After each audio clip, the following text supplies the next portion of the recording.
नमस्कार प्रेक्षकांनो, मालिकेच्या आजच्या भागामध्ये आपल्याला पाहायला मिळणार आहे की इकडे ऊर्जा आणि त्याचबरोबर पद्मा त्या वॉचमनला म्हणत आहेत की प्लीज मला एकदा आत भेटू द्या ना, माझं खूप महत्वाचं काम आहे.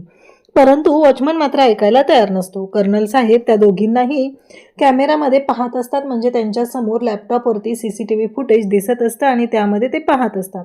तेव्हा ऊर्जा म्हणत असते प्लीज, पण सिक्युरिटी मात्र अजिबात ऊर्जाला आणि पद्माला आत जाऊ देत नसतात. ते म्हणत असतात की अजिबात नाही जायचं, निघा इथून. तेव्हा ऊर्जा म्हणत असते हो प्लीज, माझं थोडंसंच काम आहे. आणि मग ऊर्जा विचार करते की नाही, आता काहीतरी वेगळं करावं लागणार आहे. आणि त्याचबरोबर इकडे आपल्याला पाहायला मिळतं की वॉचमन काही केल्या ऊर्जाला आत जाऊ देत नाहीये. आणि वॉचमनचं असं म्हणणं आहे की नाही, कर्नल साहेब खूप स्ट्रिक्ट आहेत आणि तुम्हाला जर मी आत सोडलं तर माझी नोकरी जाऊ शकते. इकडे ऊर्जा आणि पद्मा दोघी बाहेर उभ्या राहतात. ऊर्जा बाहेर जाते आणि मग त्यांचा जो बोर्ड आहे तो बोर्ड पाहते, म्हणजेच पाटेकर रिटायर्ड कर्नल आहेत, विश्वजित पाटेकर.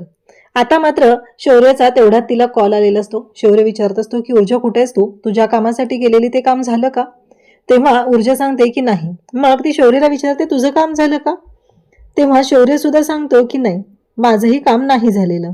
आता मात्र शौर्यला प्रश्न पडलेला असतो. शौर्य म्हणत असतो की हे सगळं काय चाललंय. आणि त्याचबरोबर इकडे या सगळ्या गोष्टी घडत असतात. आणि त्याच वेळी पद्मा म्हणत असते की आता काय करायचं. तेव्हा ऊर्जा म्हणते काळजी करू नको पद्मा, या कॅमेराचं सीसीटीव्ही फुटेज तर मी मिळवून राहणारच आहे, कारण काही झालं तरीही ते फुटेज आपल्यासाठी खूप महत्वाचं आहे. इकडे आता संध्याकाळ झालेली असते. ऊर्जा घरी येते. आई ऊर्जाची वाट बघत असते. ऊर्जाला म्हणते की थांब, तुझ्यासाठी पाणी घेऊन येते. असं म्हणत आई ऊर्जासाठी पाणी आणायला जाते. तेव्हा ऊर्जा म्हणते की आई थांब. आणि मग ऊर्जा म्हणते की आई सॉरी, खरंच मी ना तुझ्याशी असं वागायला नको होतं. असं म्हणत ऊर्जा आईची माफी मागू लागते. तेव्हा मात्र इकडे जेव्हा या सगळ्या गोष्टी घडत असतात तेव्हा आई म्हणते काय झालं. ऊर्जा म्हणते की मला माफ कर, माझ्याकडून चूक झाली. मी ना तुझ्याबरोबर असा अबोला धरायला नको होता. खरंच तू जे काही केलेलं आहेस ते माझ्यासाठीच केलेलं आहे, असं आईला ती सांगत असते. तेव्हा मात्र आई म्हणते तुला कळलं ना, मग झालं. तेव्हा ऊर्जा म्हणते की हो, खरंच माझ्याकडनं चूक झालेली आहे, असं आईला ती सांगते. तेव्हा मात्र आई म्हणत असते मग आता. तेव्हा ऊर्जा म्हणते की आई खरंच माझ्याकडनं चूक झालेली आहे. आईलाही वाईट वाटतं. आई म्हणते की मला ना खरंच करमत नव्हतं ग, मला कळतच नव्हतं की हे सगळं काय झालंय ते. कारण या सगळ्या गोष्टी अशा घडत होत्या ना, म्हणजे मी ना खरं तर विचार करायला लागलेली की हे सगळं माझ्याकडून काय होतंय, मला खरंच वाईट वाटत होतं, असं तेव्हा ती सांगत असते. तेव्हा मात्र ऊर्जा म्हणत असते की आई आय एम सॉरी, खरंच माझ्याकडनं चूक झाली, मी असं करायला नको होतं. असं म्हणत आईची ऊर्जा माफी मागत असते.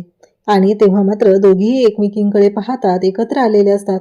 आईलाही कळलेली असते आपली चूक, त्याचबरोबर ऊर्जाला सुद्धा लक्षात आलेलं असतं. दोघींनाही खरं तर वाईट वाटत असतं. दोघी म्हणत असतात की नाही, ऊर्जा म्हणते मी तुझ्याशी असं पुन्हा कधीच वागणार नाही. तेव्हा आई सुद्धा ऊर्जाला म्हणते की ठीक आहे. असं म्हणत आई ऊर्जाला जवळ घेते. आणि मग दोघींनीही मिठी मारलेली असते. आई म्हणत असते की मला माहिती, माझं बाळ माझ्याशी असं कधीच वागणार नाही. आता मात्र ऊर्जा म्हणत असते की हो आई, मी तुझ्याशी असं कधीच वागणार नाही. असं म्हणत आई आणि ऊर्जा दोघीही एकमेकींकडे बोलत असतात. इकडे शौर्य मात्र त्याच्या कामामध्ये बिझी असतो. शौर्य म्हणत असतो की नाही, काहीही झालं तरीही हे सगळं जे काय आहे ना, ते मी अजिबात ऐकणार नाही. मी सांगितलेल्या कामाचं काय झालेलं आहे आणि मी सांगितलेलं काम कधी होणार आहे हे मला कळेल का, असं म्हणत शौर्य तिथं बोलत असतो. आणि त्याचसोबतच इकडे त्याला तिथे येते ती म्हणजे विजया. शौर्य खाल्ल्याशिवाय अजिबात घराच्या बाहेर पडायचं नाही. तेव्हा मात्र शौर्य म्हणत असतो की नाही मामा, मला नको आहे, मला जायचंय. परंतु ती मात्र ऐकायला तयार नसते. तेवढ्यातच हर्षवर्धन तिथे येतो आणि हर्षवर्धन विचारू लागतो काय झालं, कुठं जायचंय तुला. तेव्हा तो सांगू लागतो की मला ना एका महत्वाच्या त्या ह्याच्यासाठी जायचंय. तेव्हा त्याला हर्षवर्धन विचारतो तू, मला एक कळत नाहीये की तुझं चाललंय काय, तू कशा पद्धतीने काम करतोय, काय करतोय, हे सगळं मला कळलेलं आहे शौर्य.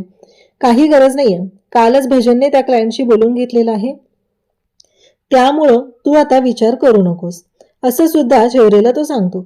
मग शौर्यला वेगवेगळ्या केसेस बद्दल विचारलं जातं. शौर्यला काहीही माहिती नसतं. तेव्हा हर्षवर्धन म्हणतो की काय चाललंय तुझं शौर्य, मला कळेल का, म्हणजे या सगळ्या गोष्टी तुझ्या कशा पद्धतीने चालले, तुझ्या लक्षात येते का तू काय करतोयस ते. शौर्य म्हणतो काय झालं डॅड, माझ्याकडून काही चूक झाली का. तेव्हा हर्षवर्धन म्हणतो की तुझं लक्ष नसतं. आजकाल तुझं लक्ष कुठं आहे ना हे तुला कळलं तरी भरपूर झालं, कारण तुझं अजिबात लक्ष नाहीये आणि तू चुकीच्या पद्धतीने रिॲक्ट करत आहेस. तुझं कुठेही लक्ष नाहीये, तुझं काय चाललंय हे तुला माहिती नाहीये. आणि त्याचबरोबर तू कधीही येतो ऑफिसला, काही करतो, तुला वाटत असेल की ऑफिसमध्ये तुझं जे काय चाललंय ते मला कळणार नाहीये, पण माझं सगळ्या गोष्टींकडे बारीक लक्ष आहे. आता मात्र शौर्य शांत होतो. शौर्य म्हणतो की नाही, सॉरी डॅड. मग त्याला लगेचच नाश्ता करायला विजया बसवते. मग विजया म्हणते, पद्मा नाश्ता, बिचारीला सवय झाली इतक्या दिवसांची, त्यामुळं त्या गडबडीत तिने बोलून जाते. आता मात्र हर्षवर्धन तिच्याकडे पाहत राहतो. हर्षवर्धन म्हणतो की हे सगळं काय चाललंय, म्हणजे ही विसरलीच नाही अजून, हिच्या लक्षात अजूनही त्याच गोष्टी आहेत. आता मात्र हर्षवर्धन विचारायला सुरुवात करतो. हर्षवर्धन म्हणतो की नक्की प्रॉब्लेम काय आहे. तेव्हा ती म्हणते हां ते. मग तेवढ्यातच नाश्ता घेऊन तिथे येते ती, म्हणजेच त्यांची लाडकी सून दिव्या. दिव्या आता तिथं नाश्ता घेऊन आलेली असते. दिव्या तिथं आल्यानंतर ती पाहत असते. हर्षवर्धन तिच्याकडे पाहतो. दिव्याने ज्या पद्धतीने ते सगळं काही घातलेलं आहे, दागिने अंगावरती नाही आहेत, ते सगळं पाहून हर्षवर्धन म्हणतो, तुमचं काय आहे ना ते सॉर्ट आउट करून टाका, याच्यापेक्षा जास्त दिवस हे चाललेलं मला चालणार नाही, असं हर्षवर्धन तिला बोलून दाखवतो. आता मात्र इकडे आपल्याला पाहायला मिळतं की दुसऱ्या दिवशी ऊर्जा आता पुन्हा त्या कर्नल साहेबांच्या बंगल्याच्या तिथे आलेली असते आणि ऊर्जा त्यांच्याशी बोलत असते. त्या वॉचमनला म्हणत असते की प्लीज मला एकदा भेटू द्या. आणि मग त्याच वेळी कर्नल साहेब तिथे आलेले असतात. कर्नल साहेब बाहेर आलेले पाहून ऊर्जा म्हणते, प्लीज मला ना ह्या तुमच्या कॅमेऱ्याचं CCTV फुटेज हवं आहे. तेव्हा कर्नल म्हणतात की निघायचं, आत्ता निघायचं इथून. तेव्हा ऊर्जा म्हणते, प्लीज ऐकून घ्या, माझ्या एका केससाठी खूप महत्त्वाचं आहे, मी ॲडव्होकेट ऊर्जा शिंदे, असं सुद्धा ती सांगते. परंतु कर्नल मात्र ऐकायला तयार नसतो. कर्नल नाहीच म्हणून बसलेला असतो. ऊर्जाला प्रश्न पडतो.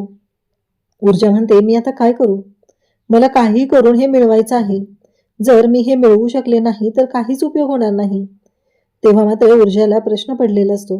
ऊर्जा म्हणत असते की काय करू, मी कसं मिळवू. ती त्यांना खूप कन्व्हिन्स करण्याचा प्रयत्न करत असते, परंतु ते मात्र ऐकायला तयार नसतात. ते म्हणत असतात की एकदा सांगितलेलं कळत नाहीये का. स्वतः कर्नल साहेब येऊन ऊर्जाला ओरडत आहेत आणि ऊर्जाला सांगत आहेत की निघ, निघ आत्ताच्या आत्ता. आणि वॉचमनला सांगतात, पुन्हा जर ही इथं आली आणि तिला जर आत येऊ दिलं तर तुझी नोकरी जाईल. आत्ताच्या आत्ता या प्रेमायसेसमधून, माझ्या प्रेमायसेसमधून बाहेर व्हायचं आहे.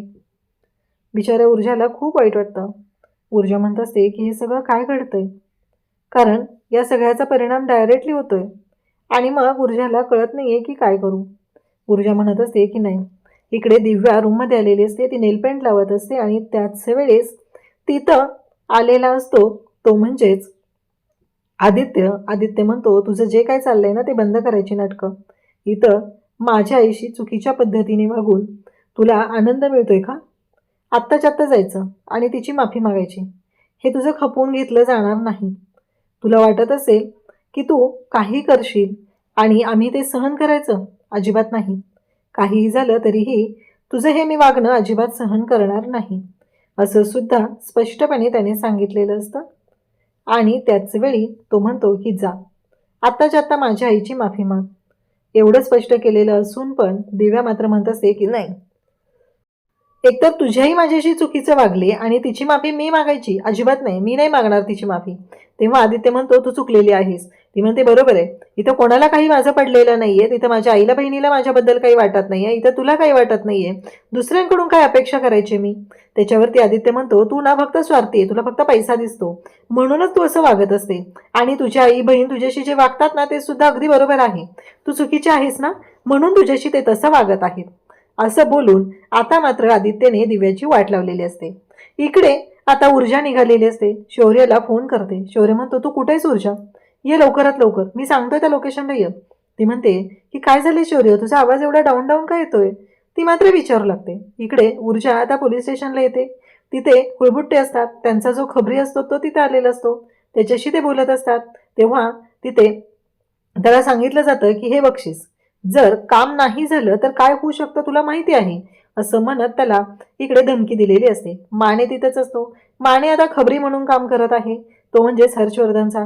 मानेचं बारीक लक्ष असतं, यांचं नक्की काय चाललंय, हे दोघं काय करतायत, काय विचार चालू आहे, या सगळ्या गोष्टींवरती तो लक्ष ठेवून असतो.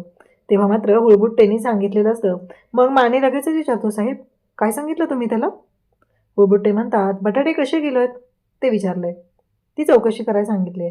माने म्हणतात काय साहेब? तेव्हा ते म्हणतात काय, बटाटे, कांदे, टोमॅटो सगळं विचारायचं आहे का? माने मात्र शांतच राहतो. तो म्हणतो, अहो साहेब असं काय करताय? तेव्हा मानेंना लगेचच हुळबुट्टे म्हणतात की मला काय वाटतंय माहिती आहे का, तू कोणाच तर खबरी म्हणून काम करतोय. म्हणजे त्या क्षणी इथे हुळबुट्टेंना कळलेलं असतं की माने हा खबरी म्हणून काम करत आहे आणि माने चुकीचं आहे हे लक्षात आलेलं असतं. ऊर्जा तिथे येते, ऊर्जा तिथं बोलत असते. तेव्हा माने म्हणतात की मानेला हुळबुट्टे सांगतो की निघ, जा आत्ताच्या आता बाहेर जा. ऊर्जा विचार करायला लागते. ऊर्जा म्हणते काय झालं, अचानक हे सगळं काय होतंय? आणि त्याच वेळी ऊर्जा हे सगळं पाहत असते. आता मात्र माने बाहेर पाठवलेला असतो आणि ऊर्जा म्हणत असते की कर्नल पाटेकर यांचं CCTV फुटेज आपल्याला मिळालं पाहिजे. एकदा का ते CCTV फुटेज आपल्याला मिळालं की सगळ्या गोष्टी क्लिअर होतील आणि त्याचबरोबर आपल्याला जे हवं आहे ते कळणार आहे. ते CCTV फुटेज खूप गरजेचं आहे आणि ते शिर्केंच्या बंगल्याच्या बाहेरचं आहे. बापरे, एवढं भर भर भर ऊर्जा बोलते. हुळबुट्टे मात्र पाहतच राहतात आणि हुळबुट्टे म्हणतात मिळेल, ते CCTV फुटेज मी मिळवेल, असं आता हुळबुट्टेंनी सांगितलेलं असतं. आणि मग मात्र ऊर्जा आता निघालेली असते. पण मानेला कळलेलं असतं. मानेने एकच ठरवले की एकदा का आता ही खबर मिळाली ही तिकडे द्यायची, एवढं त्याचं चाललेलं असतं. आणि मग माने लगेचच आता इकडे निघून जातो. इकडे ऊर्जाला आता एका ठिकाणी शौर्यने बोलवले आणि सांगितले की लवकर ये. ऊर्जा आता निघालेली असते. शौर्य तिची वाट बघत असतो. परत ऊर्जा येऊन तिथं थांबते. शौर्य लपून बसलेला असतो आणि ऊर्जाला माहितीच नसतं. शौर्य तिथं थांबलेला असतो आणि मग ऊर्जा पाहते तर शौर्य बाबांची स्कूटर घेऊन आलेला आहे. ऊर्जाला कळतच नाहीये. 2 मिनिटं शांत होते. तिला अगदी धक्काच बसलेला असतो की हे सगळं काय पाहते.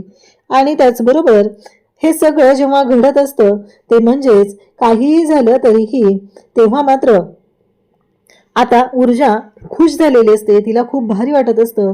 फायनली तिला आता कळलेलं आहे की तिच्या बाबांची स्कूटर मिळालेली आहे. ती खुश झालेली असते. तेव्हा मात्र इकडे आपल्याला पाहायला मिळतं की या सगळ्या गोष्टी घडत असतात आणि शौर्यला ती म्हणते, म्हणजे हे सगळं तू माझ्यासाठी करत होता? शौर्य म्हणत असतो की हो, हे सगळं मी तुझ्यासाठी सरप्राईज म्हणून करत होतो. आणि ऊर्जाला धक्का बसलेला असतो. तिला खूप छान वाटत असतं. फायनली ही गोष्ट लक्षात आलेली असते आणि तिला कळलेलं असतं की या सगळ्या गोष्टी किती छान पद्धतीने झालेल्या आहेत, किती छान पद्धतीने हे सगळं घडत आहे. फायनली माझ्या बाबांची स्कूटर मला परत मिळालेली आहे. या गोष्टीचा जो आनंद असतो तो वेगळाच असतो. तर शौर्य तिला म्हणतो, आता स्कूटरवर बसणार आहे का पाहतच राहणार आहे? तेव्हा ऊर्जा म्हणते की हो. मग शौर्य ऊर्जाला स्कूटरवर बसवतो आणि दोघंही निघालेले असतात. तेव्हा ऊर्जा शौर्याकडे पाहत असते. फायनली तिच्या बाबांची स्कूटर मिळालेली आहे. उद्याच्या भागात आपल्याला पाहायला मिळतं ते म्हणजे ऊर्जाला आनंद तर झालेला आहेच, पण त्यासोबतच ऊर्जा म्हणते की शौर्य, आज तू माझ्या बाबांची आठवण मला पुन्हा परत मिळवून देऊन खूप मोठी गोष्ट केलेली आहे. तेव्हा शौर्य म्हणतो की हे सगळं जे काय आहे ना, मी तुझ्या बाबांच्या आठवणीसाठी केलेलं आहे. कारण तुझ्या बाबांची आठवण कायमस्वरूपी तुझ्याबरोबर राहावी असं मला वाटत होतं. असं म्हणत शौर्याने ऊर्जाला मिठी मारलेली आहे आणि ऊर्जासुद्धा शौर्याकडे पाहतच राहते. ऊर्जा म्हणते की हा दिवस मी कधीच विसरणार नाही. शौर्य पण एवढा पागल झालाय की तो म्हणतो मीही हा दिवस कधीच विसरणार नाही. असं म्हणत दोघेही एकमेकांच्या मिठीमध्ये विसावलेले आहेत. अशाच अपडेटसाठी चॅनलशी कनेक्ट राहा. थँक्यू.